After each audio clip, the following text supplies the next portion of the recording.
Hey there, thanks for joining me again. Now this has got to be worth the like and subscribe, so please take a moment to do that. We're doing first engine start, so let's go. Alright then, so I'm not totally prepared for this, but I'm not sure if you ever really are. So this is the first time that the car's been down on all four wheels. So I've removed all the axle stands and anything else from under the car. I've checked all my fluids. So hopefully we are in a good place. So we're going to initially start it in the garage, and if it all seems good, then I'll just reverse it out slightly, hopefully.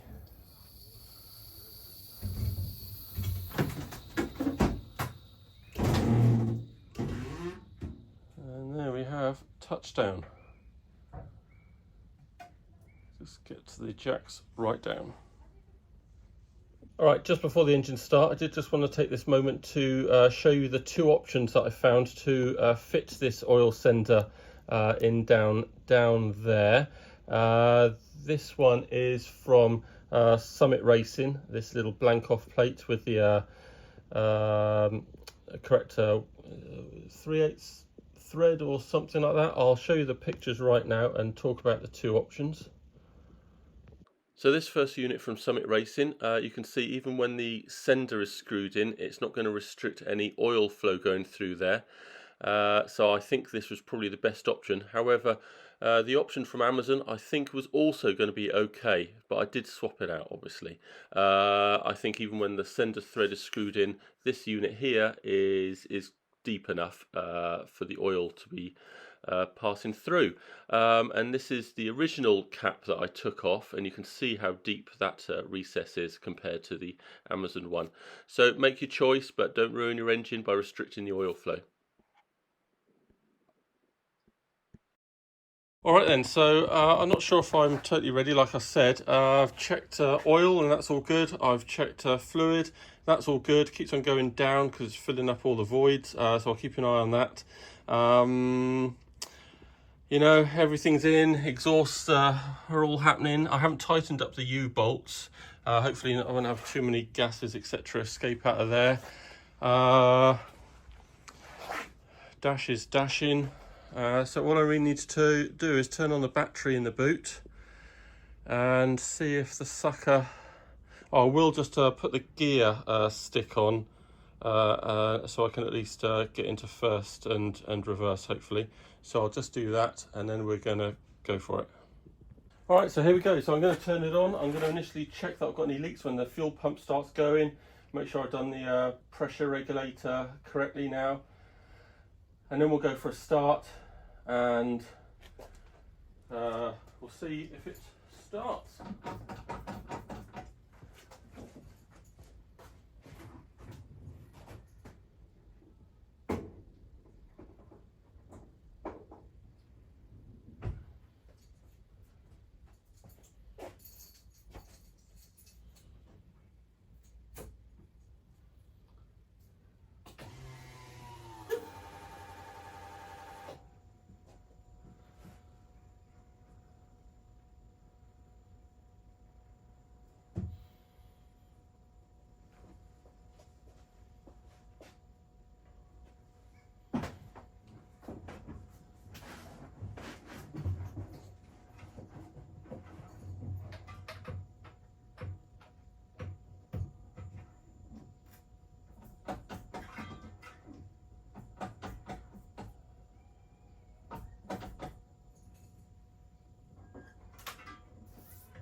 getting it started.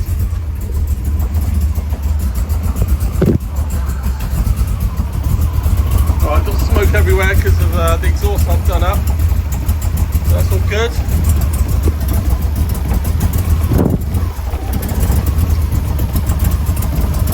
Still got plenty of fluid in. All right. I need to turn that off. Oh, that is off. Whew. Now that might have been lack of fuel. Whew. That's pretty awesome. Right, I need to check for leaks and just have a quick run around. All right then, so it started first time unbelievably within about 2 rotations. It's a bit lumpy, and I think that's because of the uprated cam. And I think it powered itself off because of lack of fuel. But I'm just going to try starting it again, and we'll see what happens. I've also got no clutch because I've forgotten to bleed the clutch, so we'll be pushing it in and out, and no brakes. So apart from that, you know, we're all having a good time.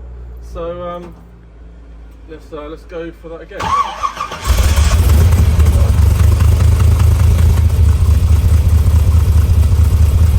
All right. Right. So I'm a bit shell shocked actually. For a start, I was expecting it to take several turnovers to get it to fire, and it literally fired after about 1.5. I don't know if that's because I already had fuel in the system for when I, you know, testing the fuel system and making sure there's no leaks. But awesome. So I've just had it running for 12-15 minutes because that's what the instructions say from Roadcraft, where I got the engine.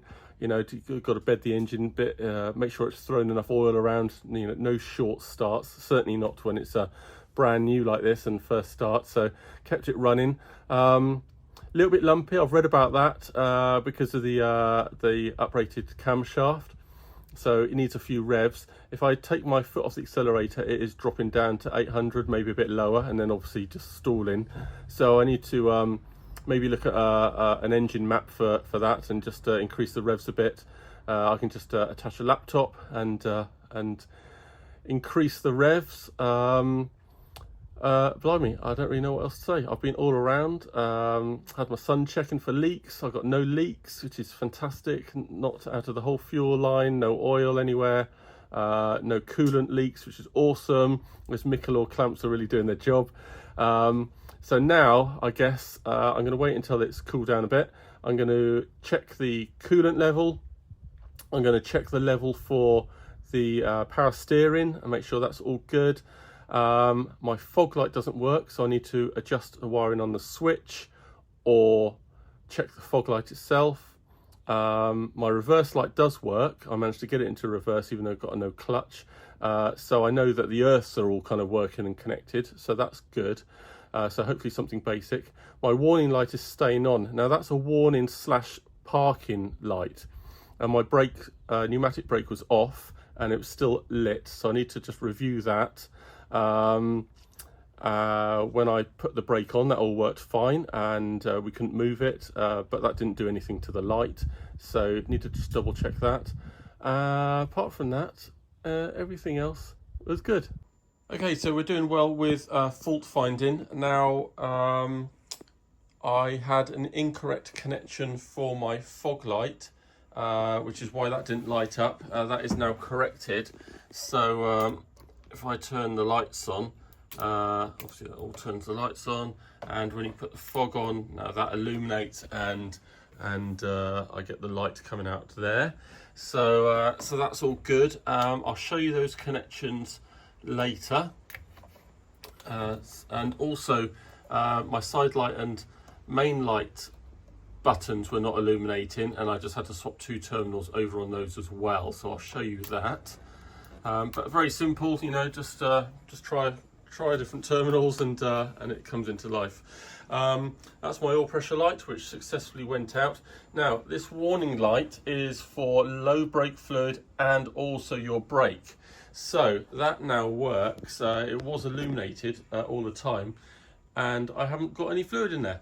Anyway, I've just adjusted the plunger just under here so that it's hanging on its side and pressing the plunger in to make a connection. Therefore the light goes out, which is great. Now when you engage the handbrake, the light comes on to tell you you got the handbrake on, which is great. So so yes, it's a warning light for two things, if you like. So I'm pretty happy with that. Just going to put this back together a little bit more, tidy up a few things, and maybe I can just take it up and down the road. And so while I tweak a few things to get this going up and down the road, I've also been putting my mind to the stereo. And I thought I'd just go through my thought process really, because nothing's set in stone. Plus it's cold, so my brain might be a little bit addled. So let's just have a look what's going on here. So I'm definitely going to be putting some speakers in the rear, some larger speakers, maybe oval 6x9 or something, maybe larger round. So that'd be fine. Bit more bass in them, bit of mid-range, so that'll be fine. And then I was thinking about speakers in the doors. However, looking at the doors more closely, there is a fair amount of metalwork behind these doors, behind the skin. So my ideal position around here isn't going to work. And then I thought I could put them here, but I do want some kind of elasticated pocket in here, just to chuck sunglasses or USB cable or something. Now I could move the pocket down to this area, but that's just a bit awkward. It's way under the dash, so that's not terrific, although quite good from a more secure point of view. But so I don't think it's going to happen. Plus the doors are actually fairly thin, so by the time you've got the speaker mounted and you've got the basket of the speaker and the magnet, I don't think it's going to fit. Now of course they come with rings and different fitting attachments, so it could be made more proud, but you know, the speakers aren't meant to be obtrusive. They're meant to be unobtrusive and not really taking over the car. So I don't think I can really fit them there. So so what am I thinking? I'm thinking there's a really large void under here. I'm thinking I'm going to cut this out, flip that round, and mount a speaker in there up to about 5 inches, slightly angled up, and I think that would be quite good. And then I'm thinking about the tweeter. Maybe I was going to put the tweeter up here. I thought that'd be really cool, get it painted the same colour as the car. But maybe the tweeter doesn't really need to be on show either. So maybe I can just put the tweeter down here as well. They come with, you know, different fitting attachments, so they can be flush mounted or on a sort of swivel eyeball kind of thing. So maybe that could be down there as well. Or I could put the tweeter on the door, because there is space for that, and that would be quite small and slim. So that's an idea. And then obviously we can use the software in the stereo just to fade it forward, so you're getting more sound from the front than the rear, so they're not sort of overpowering you. Just bring that sound stage forward a little bit. And then of course things have moved on quite a lot. From when I used to fit stereos 30 years ago. So, you know, a mid-range and a tweeter is classed as, you know, one speaker really. So you just have like the front left over here. It would go to a crossover, and that would split the frequencies to the speakers. The crossover is about the size of a cigarette packet. I could mount it just up under here. So that would be quite cool. I think I'd still put the amp in the rear, even though that is crazy small as well. So you know, they're about 6-8 inches long, 4 by 50 watt I think I'll do, and that'll just power the 2 rears and the 4 in the front. So I think that's what I'm going to do. Yeah, I've definitely gone off the idea of putting a speaker on here, because it's going to really interrupt that flow there and a nice paint job. But you know, that's still a possibility. I can still hack a hole in there and flush mount, because it kind of is angled, makes the speaker angled the correct way. Or equally, I could just mount it down here. But first of all, I think I'm going to have a go at cutting out this, flipping it round, sort of fiberglassing it with a bit of P40 or something, and see what happens. There we go. Is a very, very rough mock-up there. So that's about a 4.5 inch circle. So what I plan to do is actually take a straight from there to a bit further away, and then that will be slightly triangular in shape, so we're making a flat basically from there to about a little bit further, about there, and then that flat will be very slightly angled upwards to mount the speaker into, and then obviously all nicely carpeted. I've got to make some sort of transition from this point here down to the flat, so we'll work on that. I might have to cut this up slightly further. That might work well. Make a cut out of that. Actually, maybe cut this, flip it around, and then we can make a nice transition down. All right, so that's the basic idea with that cut out, and I've just glassed that angle in. So that's about 5 inches wide, so I can easily obviously get a 4-inch speaker in there, just slightly angled up. I just need to mess about with the rest of it to make it all a nice smooth transition and nice and smooth for carpeting. Okay, so first part of my delivery has arrived. So I've gone for Morel speakers, which are pretty high end. 4-inch coax. I thought I can't be bothered finding a place that looks good for the speaker, and it would be good if I didn't have to cut into the body. But you know, could always add another one. So these are pretty nice. Only really the cheaper brands don't have their branding on the speaker grills, which I would prefer, but there you go, it won't be too obvious. So I'm quite happy with those. And these are just the 4-inch or so. So hopefully I'll be able to fit them nicely. They do have a hell of a magnet on these, and they are pretty darn heavy. So certainly get any money's worth there. So I'm going to have a look at how these fit. And like I said in the previous video, things have moved on a lot in 30 odd years, and amplifiers are no longer massive big slabs, or they don't need to be. So so we've got this is 4x50 and bridgeable and all the rest of it. First time I've actually seen it out of the box, and you can see here it is absolutely tiny, and it's the focal 4.320, and yeah, so this can now, they're small enough now to fit underneath your dash. You've always been able to put them underneath your seats in a regular car. Obviously not in a Cobra, but you know, it could go behind the seat. But I think I'm going to stick with my plan to put it in the boot. So just get this open.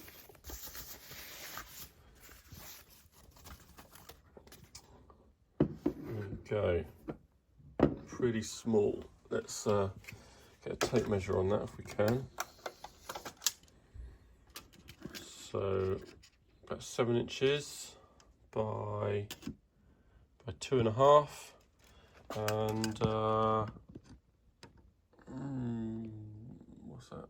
1 3/4 tall. So that is a really nice compact unit.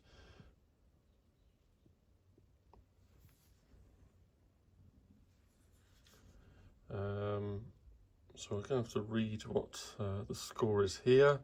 Phasing, frequency, input select, and of course a little diagram for the front. Now it comes with a harness, which is great. RCA inputs and all the rest of it. So we'll read the instructions, see how that's all going to fit in. All right, so just so you guys can make the right decisions, so I got these speakers because they are sort of 4.5 inch speakers, and I thought, fantastic, they're going to just fit in here ever so nicely, slight angle up, and happy days.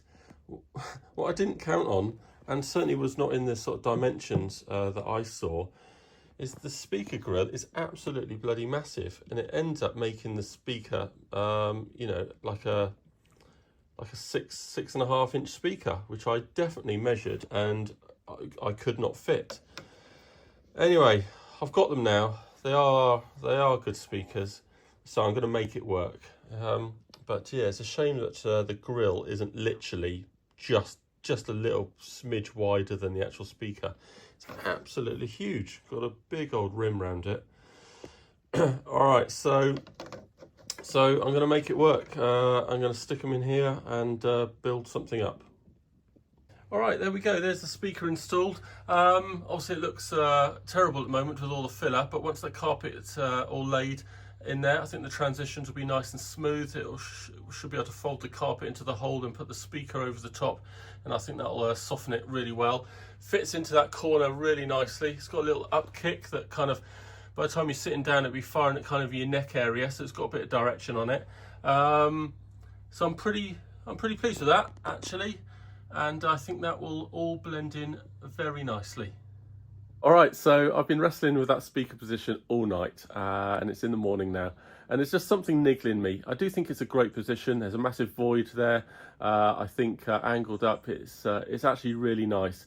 It's not going to get kicked or anything, but I think what's the problem is it's so much work, and not being a fabricator, it's quite a lot of effort there to make it look good. I'm very confident that the trimmers can make it all look good and get the carpet all flowing around there. And I think for an unobtrusive position, it's probably the best. That it's not really taking anything away from the car, if you like. But sometimes you just got to strap on your big girl pants and do something else. That something else is just going for it in the door. So I made an exploratory hole. Didn't seem to be any metalwork behind.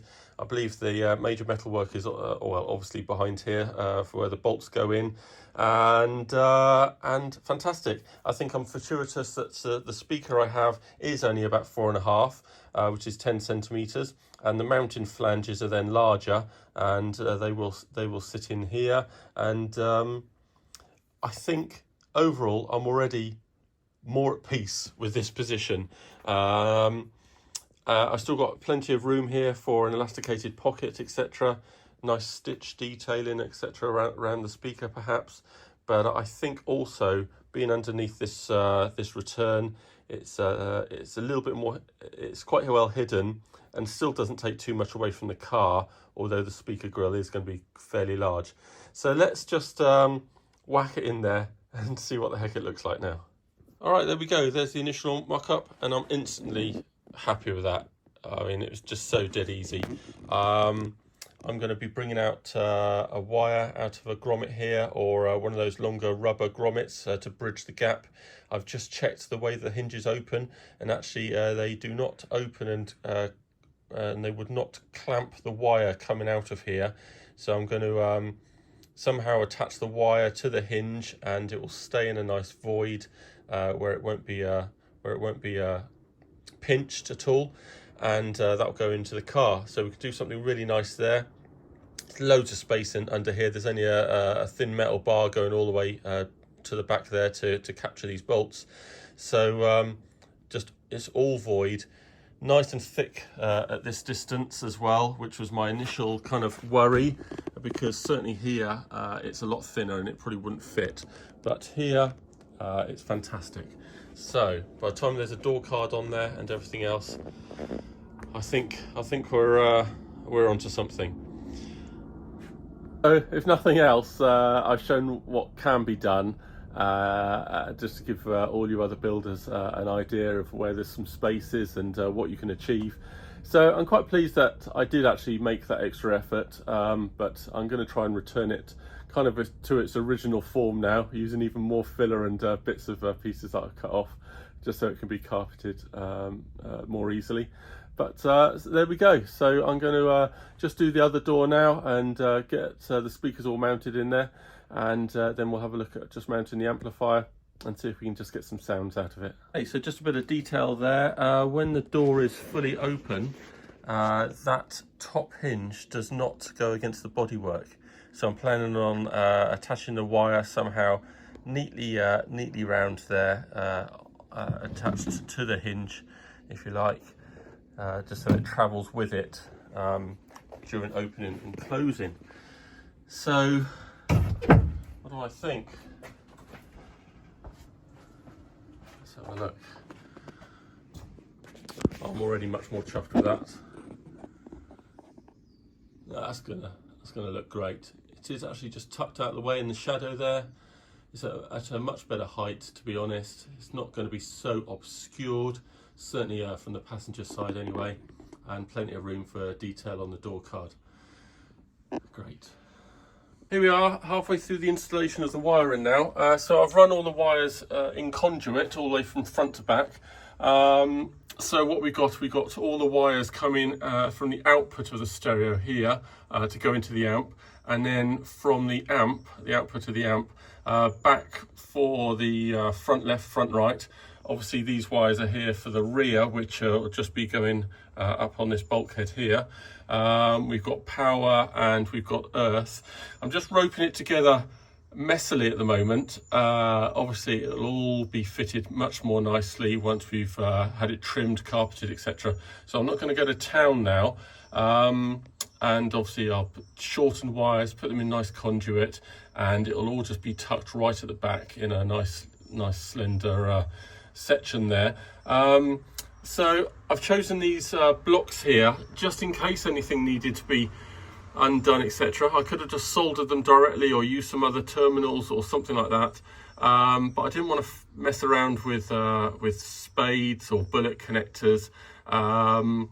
You know, I thought that would make quite a large chunk of connectors and quite messy. So I chose these. I went through a few different connectors, such as the ones in the back of the dashboard, but these are nice and slim.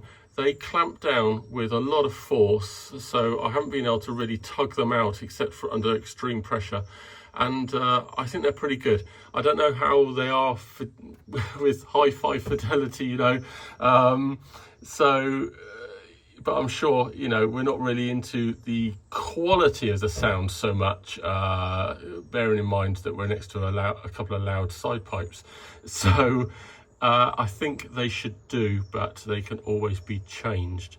I've got plenty of slack there, but they do just lever up and pop out. I'm just roping together really messy at the moment, some earths and powers. It'll all be nice in conduit, shortened wires once I'm all carpeted, etc., and it'll just be just at the back and you won't see so much. So that's what we're doing at the moment. I'm just super excited to try and get something working. So I've got the conduit just running down the back here underneath the curved tunnel, and then we've got my quick connect for the stereo here. So I'm just wiring everything in, so everything comes these are the wires going out to the amp, and then we got the speaker wires coming back out to the front here. So you can see here that I've just put a grommet in the door there, and obviously we've got the wires in conduit. I'm sure I'm going to come up with something better. I'm just going to put some terminals on, put the speaker back in just like it is over there, and see if we can power it up.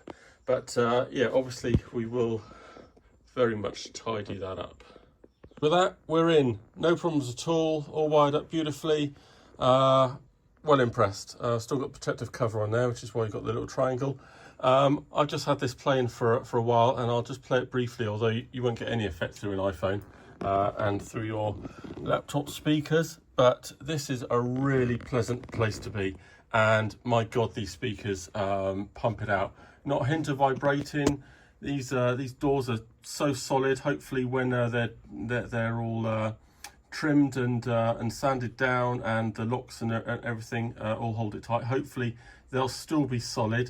They will be pulled up against the trim there, the door rubber, so hopefully they'll all continue staying solid and there won't be any vibration or anything.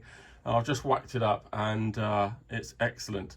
And I've got to say, you're definitely going to hear these over over the side pipes, no problem at all. And I've yet to add 2 more in the rear bulkhead as well. And with those, it's going to be amazing. So with the stereo as well, it's got Apple CarPlay. I've just Bluetoothed it for now, and that's fantastic. Obviously, we'll be able to get our maps on there, and you know, phone and everything. Although phones are probably going to be quite difficult with wind noise and everything, but I've no doubt it's going to look awesome in that slot once I can mount it properly, once it's been leathered and trimmed. So I'm made up actually. So I'm just going to have a little brief. Oh well, that was interesting. Apparently I can't video while I'm Bluetoothing. It just cuts out. So I will hook it up by USB and do the Apple CarPlay. I think that will allow you to do both then. Otherwise, I'll sort something out. I can't do the radio because I haven't got an antenna installed yet. So that's it. Amp is amping away in the boot. Nice little blue glow on the on an LED. So I think we'll call that a success. Got lots of actions here. Yeah, I'm quite pleased with the stereo actually, and everything you can do with it. Change the background, user interface. You can add a rear view camera dead easily, just a single cable I think to a tiny little rear view camera, and lots of other inputs, etc. Good. All right, so a little bit dark in here. You can see the amp is doing its thing, which is fantastic. And let's see if we can just get some tunes just to prove that it is actually working.